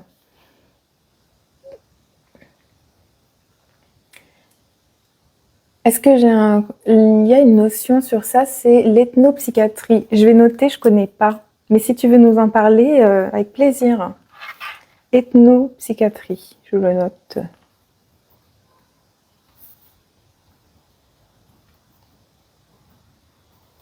Alors, des conseils contre le stress, il y en a plein en fait. Ça dépend. Il y a des trucs de base du genre réapprendre à se sécuriser intérieurement, à ralentir, tu vois. Quand on stresse, on est dans un instinct de survie, on est dans un mode, tu vois, de survie, on est contracté, on est voilà, on n'est pas détendu. Et tout ce qui va pouvoir te détendre, que ce soit te détendre les idées, te détendre le cœur ou te détendre le corps, ce sera bon pour retirer le stress. En fait, c'est comme dénouer un peu, mettre du mou dans les contractions qui viennent te tendre. Et donc, pour le corps, ça va passer par tes sens, tes 5 sens. Et donc, ça peut être t'apporter... je te dis pas de tout compenser dans la bouffe, mais tu vois, des plats réconforts. Je pense qu'on a tous un peu déjà eu on a des gustativement des saveurs ou des préférences ou des choses quand on les mange, on est un peu plus heureux, tu vois, on regagne en dopamine. Ça peut être des parfums, tu vois, des huiles essentielles. Il y a des thérapies avec ça, mais ça peut être voilà des odeurs florales ou ton gel douche ou ta lessive ou toi, tes parfums, tu vois, remettre des odeurs agréables, remettre du plaisir et de la douceur et des choses agréables. Ça peut être voir des belles choses, toucher des belles matières, des choses qui sont douces, des plaids, des trucs, tu vois. Ensuite, au niveau émotionnel, ça va être, et ben pareil, s'apporter de la douceur, vraiment, des éléments qui vont être, tu vois, des musiques tranquilles, des trucs apaisants, des trucs, tout ce qui est lié à la lenteur, à la douceur, à l'harmonie, tu vois, écouter des belles harmonies. Et psychologiquement, ça va être se décharger.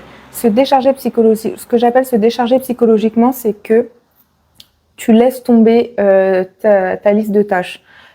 Tu priorises et tout ce qui est non essentiel et que tu peux repousser, paf, tu repousses. Et tu te poses en fait. C'est faire des pauses et c'est accueillir de ralentir. Je vous rejoins entièrement sur l'expérience de la vie. Tant mieux ça. Le sport aide beaucoup contre le stress. Oui aussi. Ça aussi, ça marche bien parce que ben justement, nous qui parlions du cerveau, ça crée de la... Ben, après l'effort, on a une sécrétion de je sais plus quel élément qui nous fait nous sentir super bien. Et ça détend de fou. Bien vu.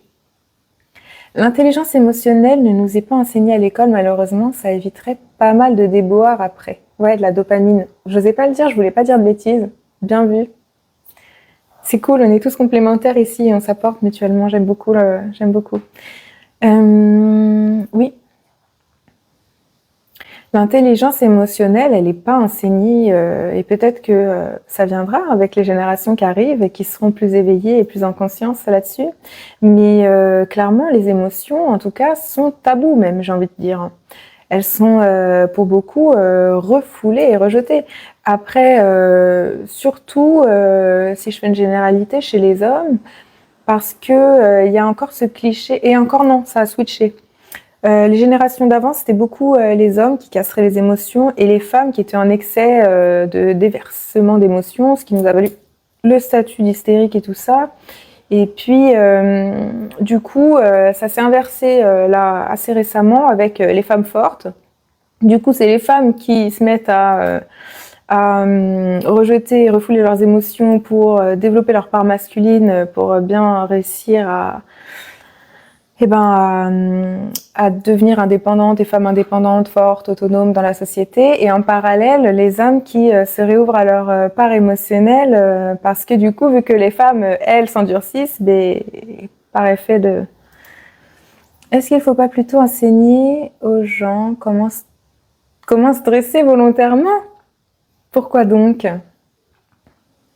Tu sais, l'anxiété, quand elle est... Attends, j'approuve ton commentaire pour que tout le monde le voit. Il y a un truc avec l'anxiété, quand elle est mentale, c'est qu'elle vient beaucoup de une surcharge d'anticipation, de pensée pour se sécuriser. En fait, quand on est anxieux, c'est qu'on est bloqué dans le futur avec des projections hypothétiques et souvent du pire.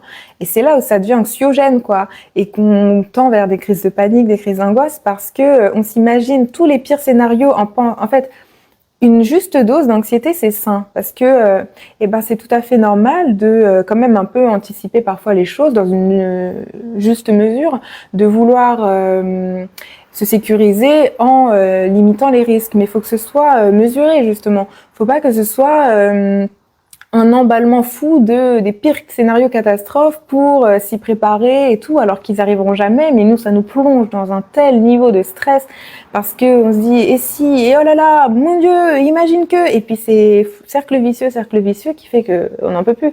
Alors que de façon plutôt raisonnable, on peut se dire bon, avant d'y aller, je réfléchis 2 minutes. Ouais, bon, il peut se passer ça, mais c'est gérable, ça, ok, allez, on y va. Il faut pas passer s'embourber dans les scénarios catastrophes et souvent c'est inconscient aussi, c'est pour ça que ça s'emballe et puis d'un coup au moment de passer le truc, paf, il y a tous nos scénarios catastrophes qui viennent sur le devant de la scène et on se dit ah bah non, en fait j'ai trop peur parce que on a imaginé le pire trop longtemps dans trop de versions du pire. Alors que il suffirait d'avoir la foi, de cultiver la confiance et être serein en ayant confiance en soi, en sachant qu'on est capable de bien gérer les choses, peu importe les aléas qui arrivent. Hop, on y va sereinement, pépère quoi. Voilà, je sais pas pourquoi je vous dis ça.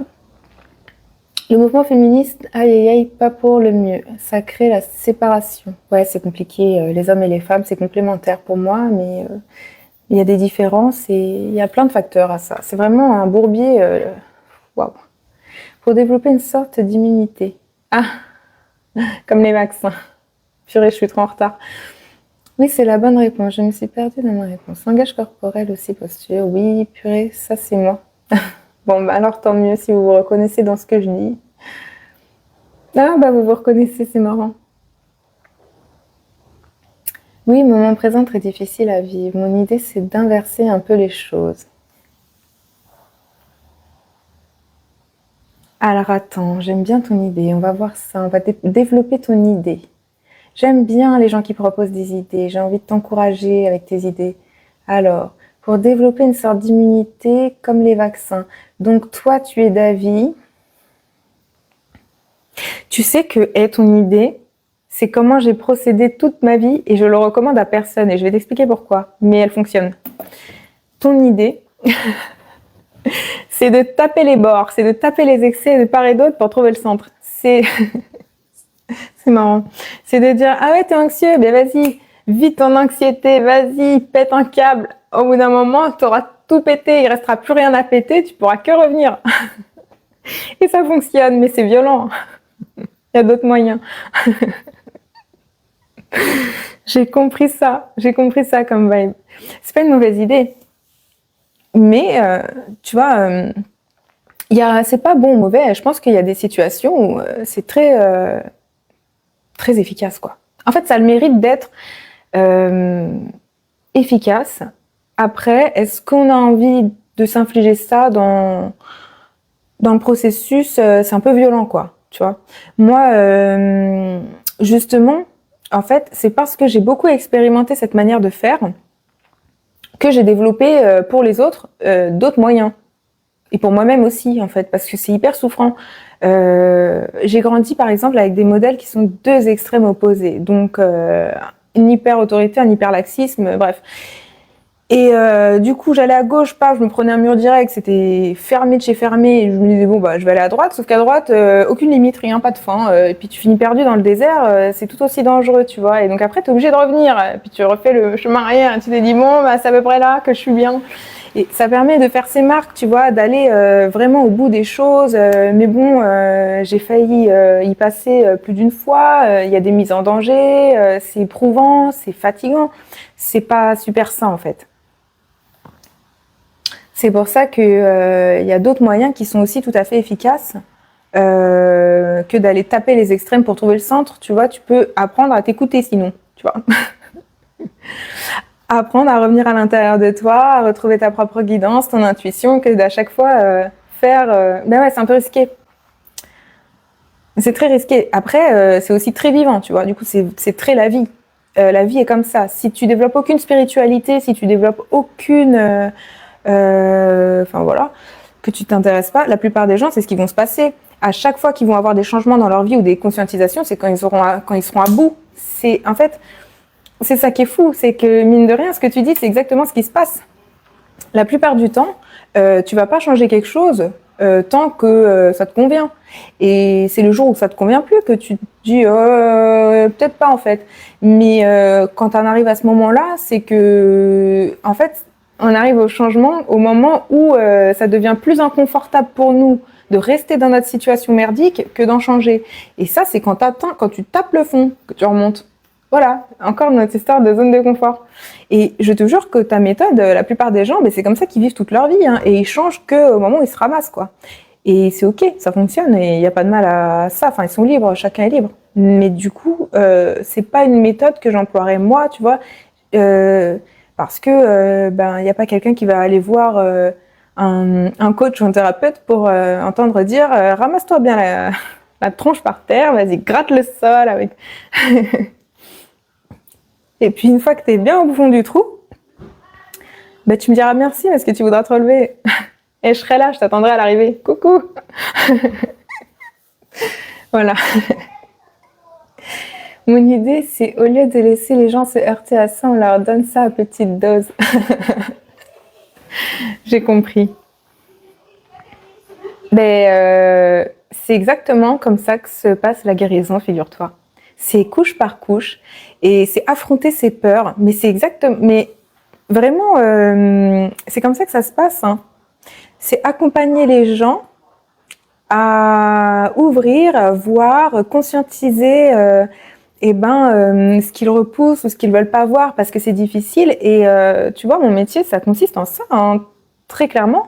C'est d'offrir un espace sécurisé, un espace d'écoute, de bienveillance pour permettre aux gens qu'ils arrivent à ouvrir des parts d'eux-mêmes, à se livrer, à expérimenter, à transcender, tu vois, à aller voir ce qui, sans ce cadre-là, est trop effrayant pour eux de le faire seuls ou dans des conditions où ils se sentent trop en danger, tu vois. Moi, ce que j'offre, c'est par exemple justement ce cadre dans lequel ils savent que je peux tout entendre, le pire du pire, le plus crade, le plus horrible, le plus immoral, sans jugement.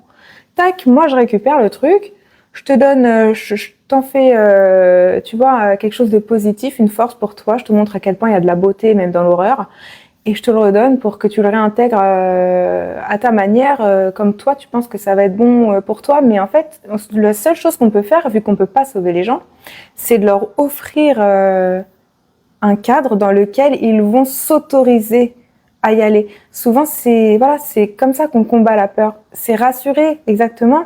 Et voilà, il y en a pour qui ça va être l'inverse, ça va être poser des limites quand c'est en excès de ça part trop en freestyle. Ils ont besoin de quelqu'un qui leur donne le cadre pour poser des limites. Et il y en a au contraire qui sont qui sont coincés dans leurs limites. Et là, il faut leur ouvrir le périmètre en leur disant vas-y, je suis là.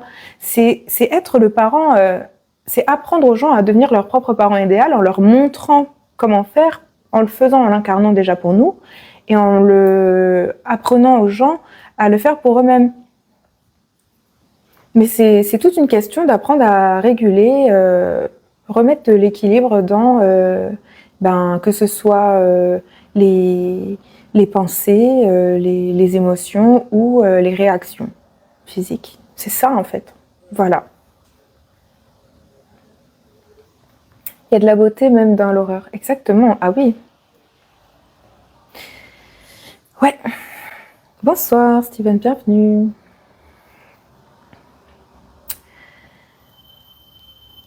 Il y a de la beauté dans absolument tout. Il y a du bien et du mal dans tout.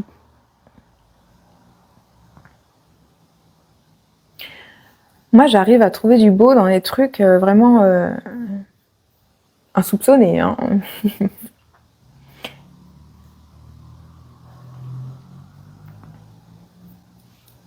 Et ça a été... n'hésitez pas si vous avez des questions, mais en attendant, je vous raconte. Ah. Tu as fait le test de personnalité? Quel test de personnalité? Moi, j'en connais un, c'est le MBTI, là, et je suis INFP, voilà.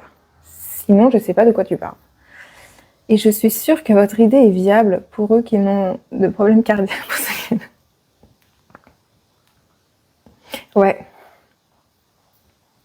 Mais il a de bonnes idées, hein.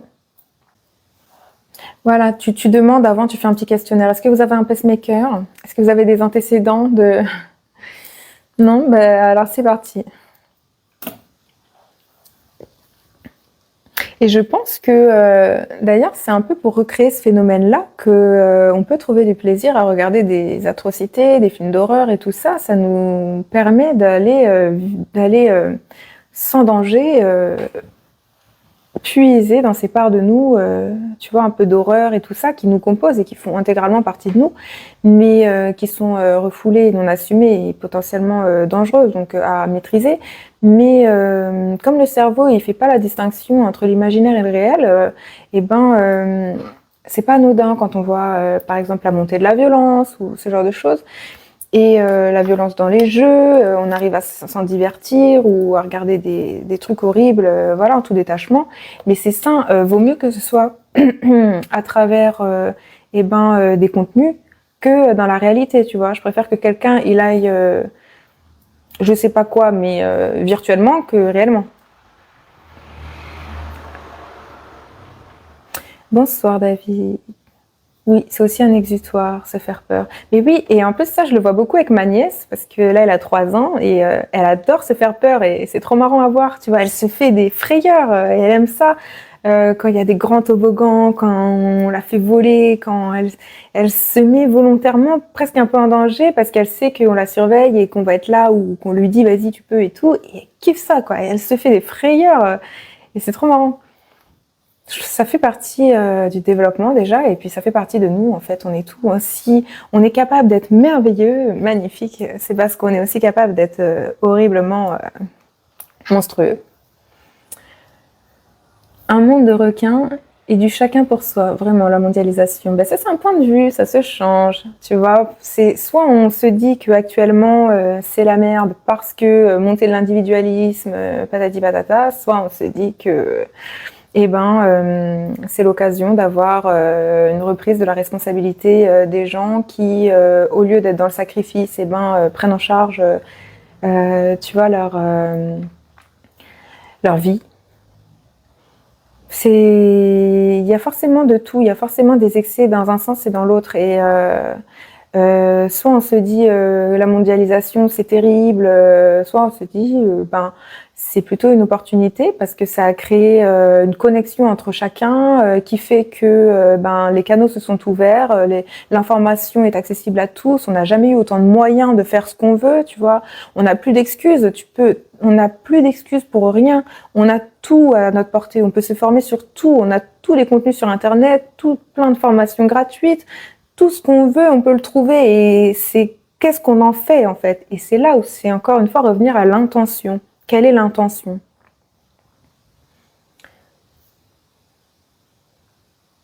Je ne sais même pas si ça sert d'être ouvert d'esprit parfois, je te cache pas. Ben si, parce que si tu es ouvert d'esprit, tu développes une prise de recul, une hauteur sur les choses qui fait qu'elles ne t'atteignent plus. Et c'est une manière de te préserver, de devenir mature. Et tu ne fais plus partie de ceux qui sont impactés et prennent de plein fouet les choses à partir du moment où tu es en conscience et que tu peux du coup, toi, les naviguer justement fort de ton ouverture d'esprit pour pouvoir remodeler toi ta réalité et te préserver et agir, adapter en fonction de... Rien n'a vraiment changé, le monde est resté monde, dans le bien comme dans le mauvais. Ouais, mais aussi moi je pense qu'il y a quand même de l'évolution, mais l'humain restera profondément humain, quoi qu'on dise. Et là où je te rejoins, si t'as raison, c'est quand rien n'a changé, c'est que oui, il n'y a pas par exemple des nouveaux genres d'humains avec des nouvelles capacités... je veux dire, inné et tout, on reste humain, là, je te rejoins. Ce qui a changé, ouais, c'est les croyances collectives, les égrégores, les pensées, les modes de vie, c'est nos croyances, en fait. C'est aussi ce qui est mis au devant de la scène, ce qui est caché, quels sont nos centres d'intérêt, et les systèmes de valeurs aussi. Qui ont changé. Les niveaux d'importance qu'on place à telle ou telle chose. Mais en soi, fondamentalement, à l'intérieur de nous, on porte absolument toute l'humanité et toutes ses caractéristiques de manière individuelle. On a tous les composants de l'humanité en un seul être On a tout en nous. Je ne sais pas comment l'exprimer ça. Je voulais exprimer le fait que tout ce qu'un humain est capable de déployer comme ressource, ben, elle est en chacun de nous. C'est ça l'idée. Message de... Ouverture de l'esprit, analyse vraiment tout et s'intéresse à tout, un kiff complet. Ouais. Moi, je trouve que c'est bien. Je suis contente en tout cas. Oui, les valeurs et les croyances ont changé. Le sentiment d'être une personne séparée des autres engendre toutes les peurs.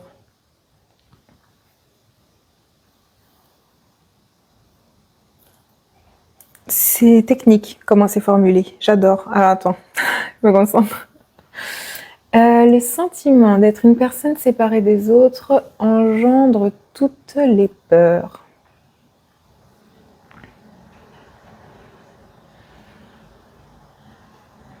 En fait, là où ça me fait tilter ta phrase, je l'adore, hein. Elle me donne matière à réfléchir. C'est le sentiment d'être séparé de soi pour moi et du divin, de notre part divine. Oh non, on s'en fiche des fautes. Ça, j'arrête pas de le dire. Vraiment, pour moi, l'orthographe, c'est vraiment juste un outil pour qu'on se comprenne et je te comprends. Ce que j'allais dire, c'est séparer des autres, séparer du tout. Ouais, c'est ça en fait. Ce que tu appelles les autres, si les autres, c'est le tout.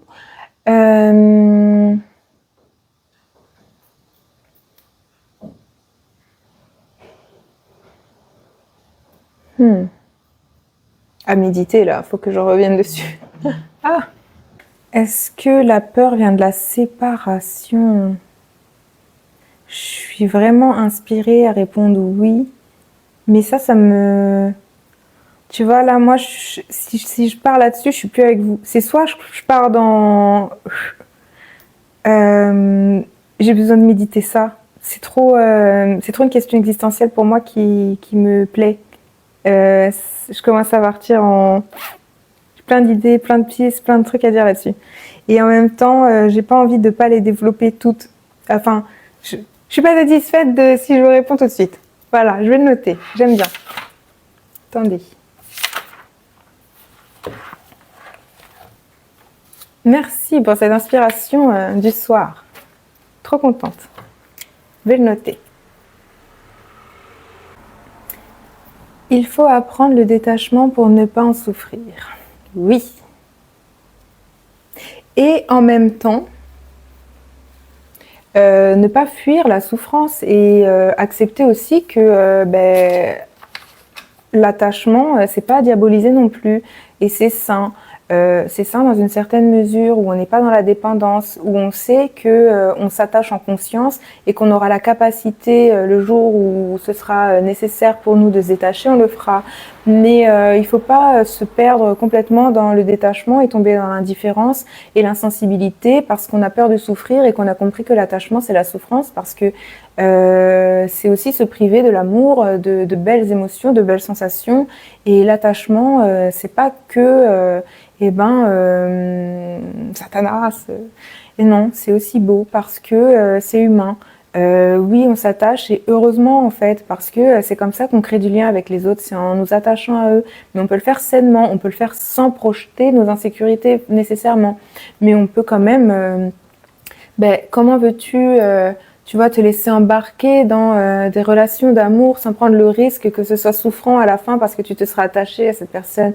Et quoi, enfin, tu vois, si tu veux, tu peux vivre ta vie dans le détachement total si c'est ton objectif et aller faire le moine en haut de la montagne et être très heureux comme ça. Hein. Mais en tout cas, si l'objectif c'est simplement d'être en paix, de bien naviguer sa vie et de profiter des richesses de notre incarnation d'humain sur cette planète en profitant pleinement de ses joies et de ses peines, et ben oui, parfois on va s'attacher parce que c'est humain. Et ça fait partie de l'amour inconditionnel que on accueille aussi cette part de nous qui a envie de s'attacher parce que ça fait du bien et c'est agréable. Et on est des êtres sociaux initialement quand même, à la base. Donc pour moi, il n'y a pas de... Oui, il y a comme tout, du bon et du moins bon, des choses à réguler, mais fuir la souffrance, fuir l'attachement pour fuir la souffrance, au contraire, ça renforce euh, notre souffrance parce que du coup, au lieu de se détacher du phénomène de... En fait, c'est paradoxal, c'est que plus tu veux te détacher des choses pour pas souffrir, et plus tu nourris la peur de t'attacher et plus tu deviens, enfin, tu vois le truc quoi.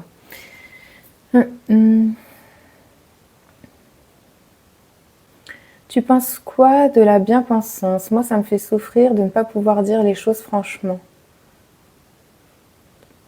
Ah, la bien-pensance, c'est intéressant.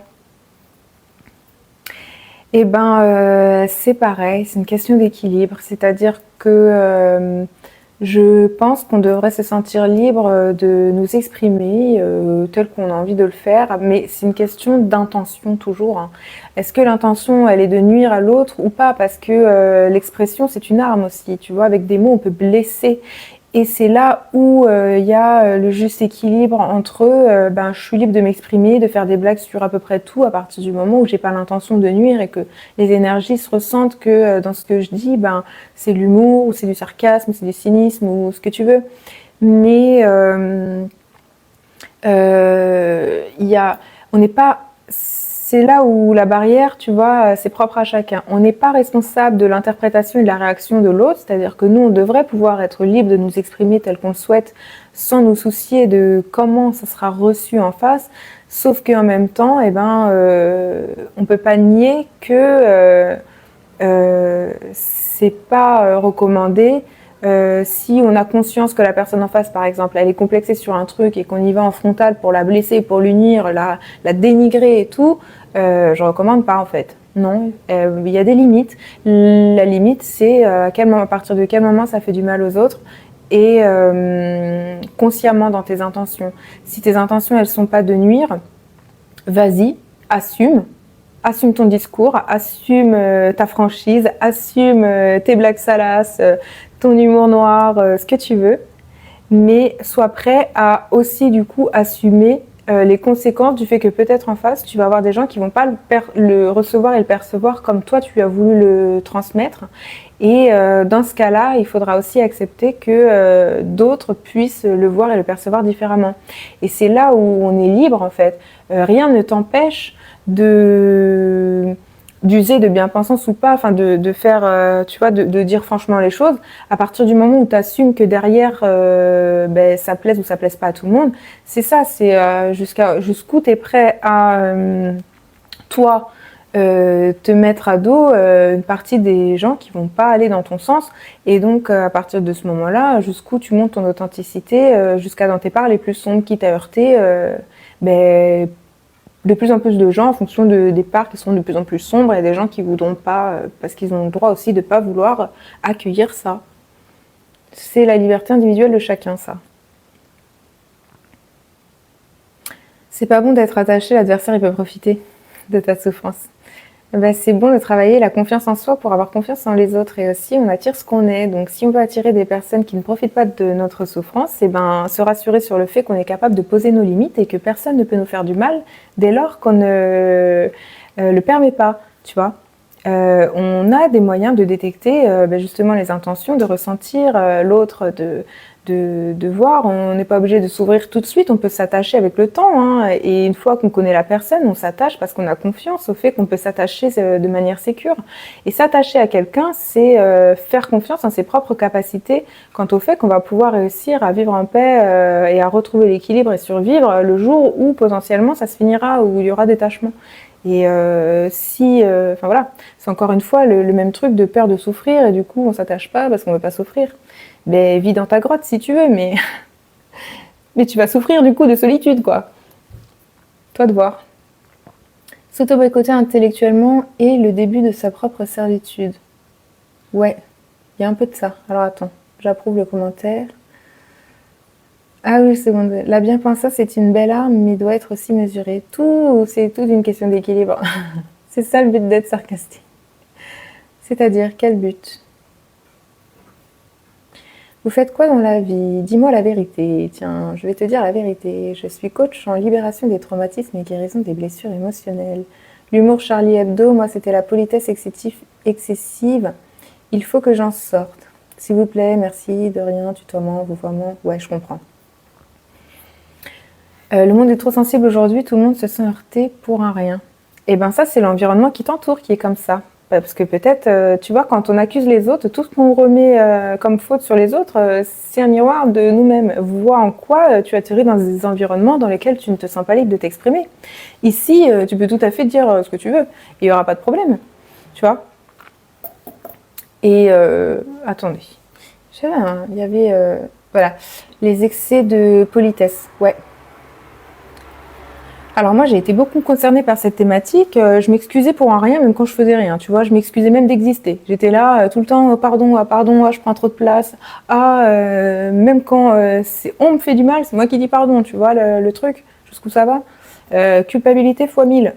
Et c'est vrai que c'est en reprenant son estime de soi et sa confiance en soi qu'après, on comprend que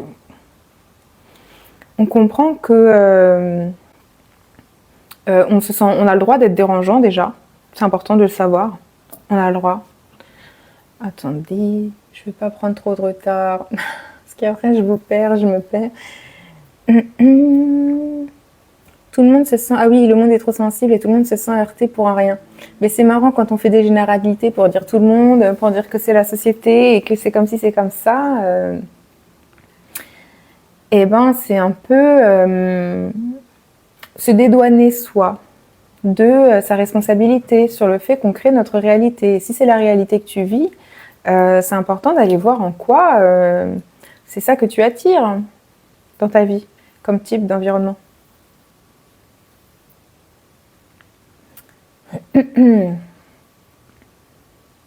Ça dépend, moi à Nantes, le monde est trop brutal. Ainsi, vous vous êtes bien trouvés, vous allez bien vous entendre, vous. Afin... Je ne sais pas, mais je pense pas. J'ai de la rancune envers mon père. Oh, Doc Alpha, bienvenue, bonsoir. Attends, parce que là, ça s'est glissé là, j'ai failli pas le voir.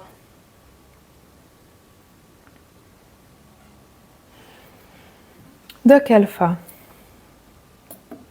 tu as de la rancune envers ton père. Tu as le droit. Qu'est-ce que tu aimerais, du coup, à partir de là? Quelles sont tes attentes? 47 ans et sa région recherche. Nourdini, c'est paumé, c'est pas grave, ça arrive. Il faut pas la honte. Vous êtes dur. Vous voyez comment vous êtes dur? Même moi, j'ai pas réagi. Ça y est, pas si intransigeant, tu vois, on sait pas qui c'est. Et puis, il a pas spammé, donc c'est ok. Et s'il arrive, il a son truc enregistré, il va sur les lives, il copie-colle et puis il tente sa chance. En plus, franchement, là où je reconnais que moi, j'ai ma part de responsabilité dans ce que j'attire, c'est que je m'appelle Caroscope et ça ressemble à horoscope. Et il y a tellement de tirages de cartes et tout. Madame Irma, j'assume que je peux dégager ça aussi, c'est vrai. J'ai des amis qui sont partis. La place que l'on se fait dans la société est celle que l'on s'octroie. Oui, et en plus, c'est beau, je suis contente, Jean-Marc, que tu parles de place, parce que tout est une question d'oser briller, d'oser prendre sa place, parce que souvent, le souci, c'est qu'on a tendance à croire que plus on prend de la place, moins on en laisse aux autres. C'est comme si, tu vois, il n'y avait pas assez de place pour tout le monde. C'est la croyance de la peur du manque qui fait que si je prends ma place, je vais écraser les autres ou je vais les surplomber et tout, machin. Non. Alors là, vraiment, j'insiste. Il y a de la place pour tout le monde. Tout le monde a sa place. Et prendre sa place, ça n'empêchera personne d'autre de prendre sa place aussi. Et en fait, justement, si chacun prend sa place vraiment, pleinement, intégralement, et ben justement, on sera plus dans la lutte parce qu'on sera à notre place. On lutte quand on n'est pas à sa place et qu'on essaye de prendre celle des autres, qu'on est dans la jalousie, dans nos petits machins, nos petits trucs d'ego, de l'envie de et tout. Je vous assure, détachez-vous de la compétition, la comparaison. Ça a du bon quand c'est pour s'inspirer et tout, blablabla. Mais là, comprenez le contexte. prenez votre place, mais pleinement, quoi. Et justement, vous allez inspirer les autres pour qu'ils apprennent aussi, plutôt que de vous réduire et de vous compresser et de vous, tu vois, pour vous abaisser à convenir à un truc qui vous convient pas vous-même, en fait. Par peur de justement votre grandeur. N'ayez pas peur de votre grandeur, n'ayez pas peur de votre beauté, de vos qualités, de... Tout le monde est incroyable, tout le monde est unique, tout le monde a ses dons, tout le monde a ses atouts, ses points faibles et mérite, et on mérite. C'est même faire un cadeau au monde que de les laisser être et les partager parce que, ben, merci en fait, tu vois. Je sais pas, moi, Jean-Marc, je sais pas qui avait dit, si c'était Alex, je sais plus. Je suis ravie qu'il y ait quelqu'un qui ait posé une question à laquelle ça m'a laissé bouche bée parce que ben, j'y avais pas pensé, je me la suis pas posée de cette formulation-là et je l'ai notée et je suis contente parce que grâce à cet échange, ben, moi je vais m'enrichir aussi de ce que vous me donnez, etc. Tu vois. Et au lieu de vous brimer, de vous faire petit, mais allez-y, vous risquez quoi? En fait, de déplaire à certains, mais certains, ce sera ceux qui vous méritent pas ou qui vous aimeront pas comme vous êtes, tu vois. Enfin, il y a même pas, voilà. Ah, prenez votre place. Ah, la place que l'on se fait est celle que l'on s'octroie. Merci. C'est ça. Et si tu accordes pas la place, comment ça, si on n'accorde pas la place, est-ce que tu peux préciser ta question, Nani? Je suis curieuse de savoir vraiment comment ça. Ah oui, la peur de déranger, je l'ai ressentie pendant des années. Ouais, moi aussi, je te rassure. Au final, rien, mis à part le respect des autres. Ouais, j'ai arrêté de chercher une compagne car j'en ai plus le courage. Ouais, ben tant mieux. Parce que c'est quand tu vas arrêter de chercher que tu vas la trouver, tu vas voir. Ça va te faire drôle. Alors, je recherche Doc Alpha. Ah oui. Essayer de faire disparaître cette rancune, mais pas trop de colère en moi.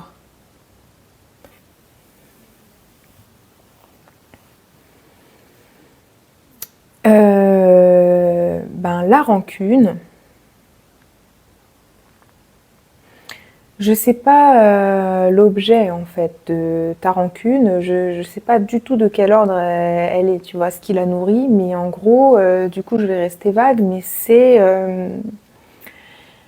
faire un travail de pardon et d'acceptation sur ce qui ne pourra plus être changé, parce que vivre dans la rancune, c'est rester bloqué dans le passé n'existe plus, et la rancune c'est toi qu'elle ronge. Entretenir de la rancune, c'est assombrir l'image qu'on a de l'autre, la relation, et anéantir toutes les belles choses qu'il y a autour pour ne garder que ce qui nous laisse un goût amer à la fin, tu vois. Et ça demande vraiment de pacifier les événements en essayant de voir une vue plus globale, plus d'ensemble, et plus dans la paix et l'amour, c'est-à-dire la tolérance des imperfections, l'acceptation que ça s'est produit, que de toute façon tu ne pourras plus rien y faire, que ensuite je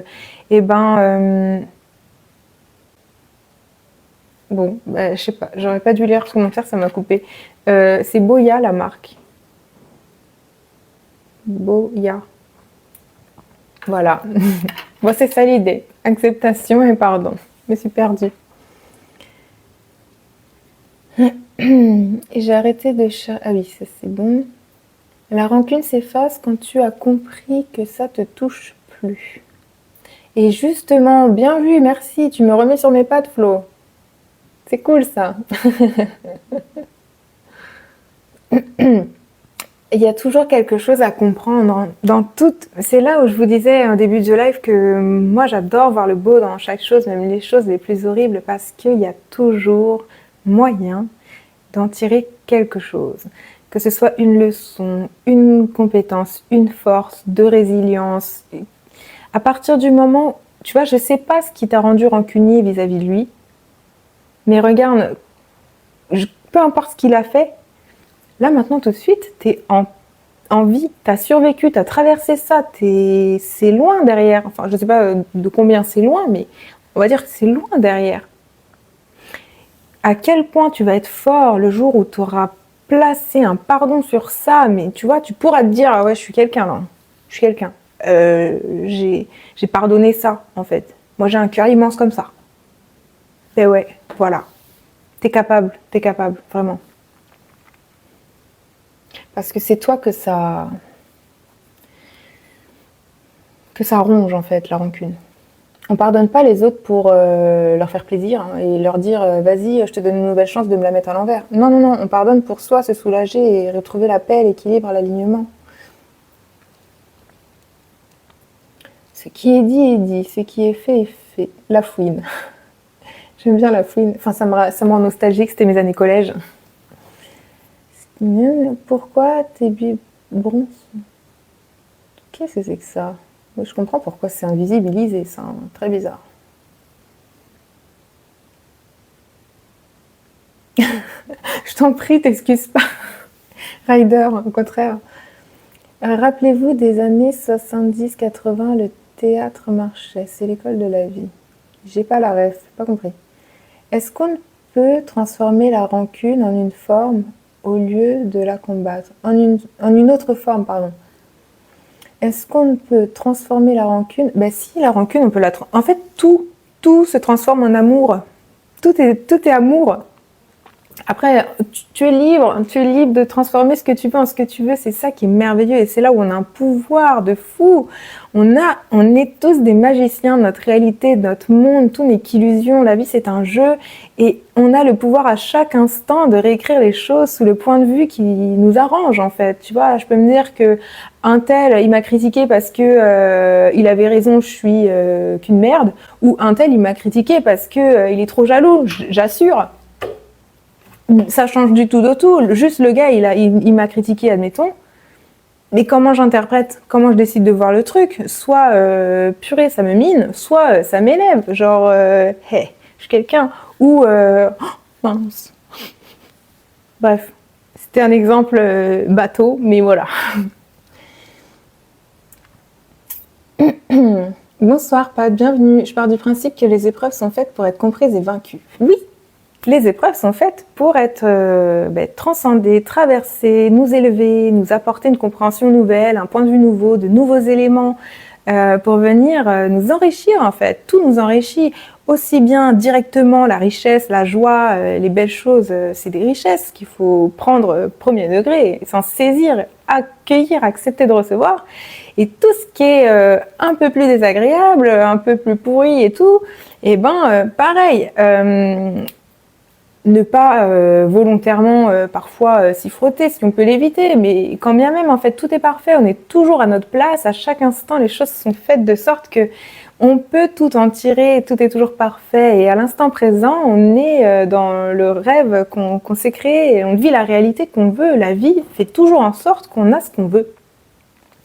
Et donc quand on n'a pas ce qu'on veut, se demander pourquoi on ne le veut pas. Dans le fond, dans notre inconscient, même si consciemment on croit le vouloir, si on l'a pas, c'est que dans le fond, c'est pas ça qu'on voulait exactement. Et ce qu'on obtient de concret, c'est le résultat de nos intentions, qui sont parfois inconscientes. Et aller voir les choses en face, ça nous aide à voir ce qui se loge un peu là-dessous. Je pense que la meilleure des choses, c'est confier ses problèmes à Dieu. Tu es libre de penser. Je rumine de longues. Comment décrocher décrocher de la rumination. Purée, je commence à être en retard. Flo, c'est notre mode. Non, pas un amour, mais en indifférence plutôt. Ah, alors là, j'ai perdu le flow. Rêve de daron. Ah, d'accord, j'ai compris. Oui, ce qui paraît, le si seulement en France est l'une des phrases les plus dites dans le monde. Si seulement, c'est une des plus dites en France, ça vient d'où ça? Si seulement. En France, on a beaucoup ce truc de c'était mieux avant, donc je comprends. Le si seulement, moi je pensais que c'était un truc du genre de mon temps, avant, mais vous n'avez pas connu, mais nanani, ce truc-là de ils sont tellement malheureux qu'ils idéalisent leur passé alors qu'au final ils étaient horribles leur passé et on est beaucoup plus heureux maintenant. Mais ça les emmerde. Si seulement j'avais nostalgie. Ouais. Pareil, question d'équilibre, tu vois, à juste dose. Mais c'est important de, tu vois, c'est important de se remémorer, d'avoir des souvenirs. Mais rester bloqué dedans, là, c'est un peu plus problématique. Parce que on n'est plus dans la vie à l'instant présent. Avec les si, on ne va nulle part. Et avec des si, on refait le monde. Et avec des si, on fait de la musique aussi. Bon. Et on coupe du bois aussi. Purée. Voilà, ça indique que c'est le moment que j'aille dormir. Se rappelle des bons moments, ouais. Je dois vous laisser. Bonne soirée à toutes et à tous. Et merci, coach. Mais écoute, vraiment, ouais, moi aussi, là, c'est le mot de la fin. Pareil. Je vais vous laisser, mais c'était encore une fois un plaisir. Je vous remercie à tous d'avoir participé et au plaisir de vous revoir sur un prochain live ou pas, mais prenez soin de vous. Merci à tous. Le Club Dorothée, c'était mieux. Allez, et bonne semaine à vous qui débute demain.